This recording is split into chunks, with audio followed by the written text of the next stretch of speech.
Hey guys, it's Mike from the WCA with an update from week 1, the winter 2013 semester. You're looking at a position that we showed to our 12 o'clock and 2 o'clock group. And it's from a Grandmaster game from the 1930s, I believe. Yeah, 1930s. And we didn't even let the players know or the students know whose turn it was in this position. It turns out that white has a crushing move here that'll win the game pretty much instantly. But we're talking about players. Highest rated kid in the room was about 1,300. Most of them lower and under 1,000, obviously. And what we try to explain to them was, when you have a tactical situation that shows up, like there's one here, there's a tactic that just wins the game here. A lot of the kids will complain and say, hey, you make us do all these puzzles, and they're easier to do because we know something is hiding in the position. You know, for example, if you're working on the Al Woolen book, the yellow book, you may come across a whole page that says discovered checks or discovered attacks. So it almost makes it easy to solve the puzzle because you know the theme. It is important to keep doing those puzzles, however, because you have to get yourself used to seeing the patterns over and over again. But the students have a good point. How do you know in your own games if a tactic exists or if there's one there? Well, there's a couple of hints. What stronger players do, especially if they have time in their clocks, is they may not see the tactic right away, but they've been trained to look at positions and kind of make a list of what's going on in their head. And it's sort of like a checklist. And if enough positive things get checked off, then they immediately start looking for tactics. And it's a great way to look at chess anyway. Just analyze the position that's in front of you. So what we would recommend that you do, and this includes all of the players, even the 4 o'clock class would get a lot out of this, is set the exact position up that's on the video right now. Pause the video, set up a chessboard with the letters in front of you, so you have A1 in your lower left-hand corner, and black would be on the opposite side. And you can even set up a chess clock next to you and time yourself doing this exercise. Make sure the pieces are all in the correct squares. Set the clock up. You know, put your elbows on the table, get into a calculating pose, and then listen to the voice or my voice on the video and look at the position that's in front of you. And you can recall what we talked about in class. So Rusa gave the lecture, and she basically said, you know, let's go over a list of things that you should always know what's going on in front of you. The first thing she talked about was material. It's a great way to start. Just count the pieces. It gives you a great idea of who has what. Knowing that there's a material advantage in a position really helps, because then you know the team with less material better get something done before the end game comes, because if you're down material and you start trading off, you're going to walk into a losing end game. So sometimes it helps just to get an idea of what the players are thinking about. If I'm up material, I probably want to trade with you, get into an end game that's comfortable, you know, with a material advantage. If I'm down material, then I'm going to look to gain some activity and maybe go on a mating attack, etc.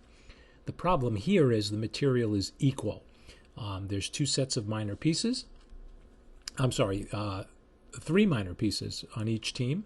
There's 1 rook, 1 queen, and obviously the pawns are the same. So after we determined the material was equal, a couple of kids said, well, what's next? So we more or less randomly went down a list, and we said, well, how about king safety? So look at the position that's in front of you. And again, don't look at the video. If possible, set up a chessboard and form an opinion. Try to remember what your opinion was in class. If you hadn't seen this lecture, form one now. Pause the video, look at the board, and then come up with your own opinion as to whose king is safer. Okay, hopefully you spend some time looking at it, and we all determined in class that white's king was safer primarily because black couldn't attack it. Here, if you look at the position of the white pieces, they're able to swing to different squares and attack things near the black king. You know, for example, the knight on f5, the white knight, is already attacking a pawn and a square right near the black king. That kind of puts a little heat on him, and he's gonna feel it, especially when you look at the formation of the black pieces. You're going to see that they're not in a great position to defend the king. He's kind of alone up there. Okay, so after king safety, we talked about piece activity, not the pawns. We're looking at the power pieces, or the minor pieces and major pieces, the knights, the bishops, the queens, and the rooks. And there was a debate. Some people thought the bishop on A8, way up in the top left-hand corner, was a fairly good piece. And it's interesting because they had a point. The bishop can't be further away from the center. It's all the way in the corner. But remember, it's a long-range piece. So there's a knight in its way. But when that knight moves, that bishop's going to be pretty powerful. It's going to be pointing at the rook, the white rook on E4. And it's also going to be indirectly attacking the white king because it's pointing at the pawn on G2. A little reminder again, you'll notice that I'm not showing you any highlights yet. There'll be a couple coming up later on, but we want you guys to learn the board. So if I say a bishop on A8, and you hear that number 8, if the white pieces are in front of you, you should automatically know that the 8s are at the top of the board, and A will be all the way on your left. So with enough practice, you're going to catch right away there's a black bishop on the A8 square. That's another reason why we prefer you set up a chessboard when you do this exercise, because then you're going to see the board down in front of you as opposed to looking at a computer screen. There is a big difference. Anyway, okay, so the piece activity, everybody pretty much felt that although black had some pieces that weren't bad, like the two rooks are kind of staring each other down, and the black knight on D5 was doing a good job blocking the white's pawn, but white's pieces seem to be a little more active, especially since they can get over and attack the black king. Then we did something interesting. We talked about pawn structure, and Rusa actually took some of the pieces off the board and just had you focus on the pawns themselves. White's pawns technically are weaker because they're shattered. The ones in front of the king are fine. There's 3, 1 on each file, but there's an isolated D pawn and an isolated A pawn. And the word isolated for the younger kids in the group, we talked about, it just means they're separated from friendly pawns. There are no other pawns on the board that can guard those guys, so they're kind of alone. If you got into a position that, for example, if you went into some trading, you might have a problem with this particular pawn structure. For example, let me see if I can pop up a board. Yeah, here we go. Take a look at this. This is the same exact pawn structure, but what I did was took off all the major pieces except one minor piece each. You'll notice that the knight now on D5 can't be kicked out. White doesn't have any pawns on the board that can chase that minor piece away. As a matter of fact, white's pawn on D4 is in the way of the black bishop. I'm sorry, the dark squared bishop on B2. This kind of endgame is not easy to play for white. Even though the bishop can kind of fly around the board, there aren't any real targets for it, and that knight sitting in the middle is extremely powerful and real annoying. So if you got to a position like this, it would be very, very difficult for white to play. However, here, the same exact pawn structure, the problem here for black is white has most of their pieces on the board. Because the pawns are shattered and white has an isolated pawn, it also means there's lots of open spaces around that pawn. So just because it's isolated doesn't mean it's weak. It's actually in this position quite strong because it allows the white pieces a lot of room.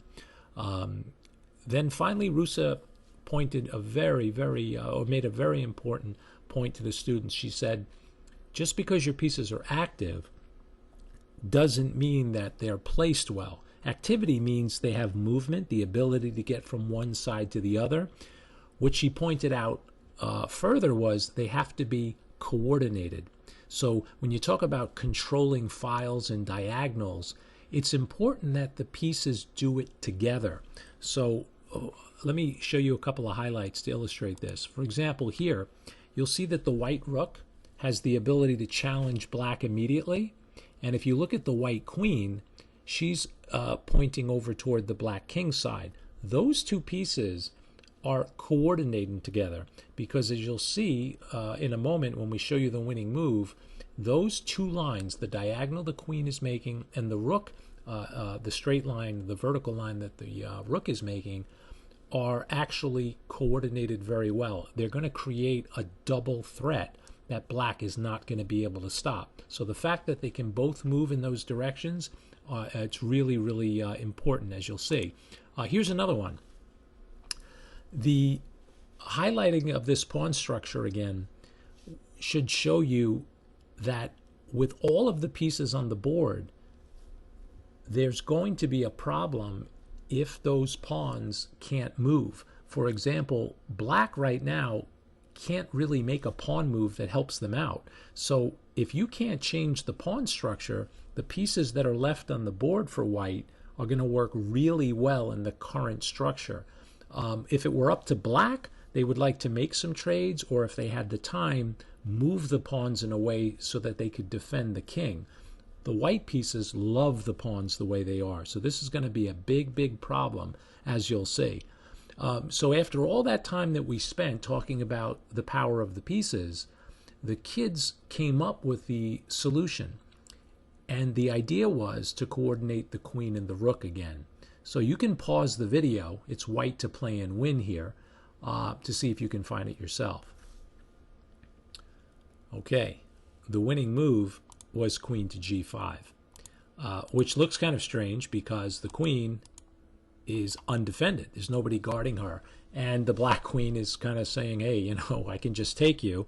And all of you should see that that's really not going to happen, because look at the two rooks again, and there's the coordination. That's checkmate. So by playing queen g5, black has a problem here. The queen is also coordinating with the white knight on f5. There's a mate threat on the g7 square. So black has a real issue. They can't take the queen. They have to stop the mate on g7. And there was really only one move to play, and that was to push the pawn forward to g6.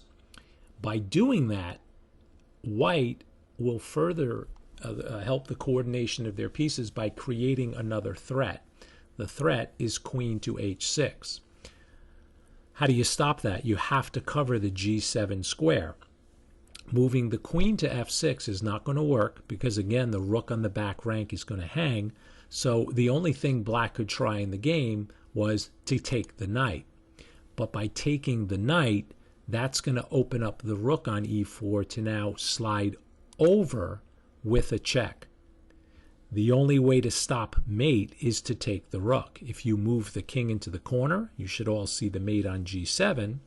So black took the rook, and in this position, white has a forced mate in 4. And it's pretty funny. One of the training videos from last semester featured the same exact checkmate from one of our students. So pause your video. Mate in 4, white to play. Okay, Grandmasters, hopefully you found this pattern. It's a famous classic checkmating pattern. Bishop takes pawn, and it's important to take with the bishop first so that the queen keeps the king inside that box. It's not going to let him out. King h8 is forced, and now you have a discovered check by moving your bishop. Take advantage of these. You don't get too many against strong players. Bishop moves to g6. Very important move because you need to be covering that f7 square. Only move is king g8. Queen h7 check. King f8. Checkmate on f7. Fantastic game. If you have the time, go back to the beginning of the video, set the pieces up again, and then see if you have a new look at this position by spending time with the video. If not, put the time in again, set them all up. It's well worth it. All right, guys, we'll see you next week.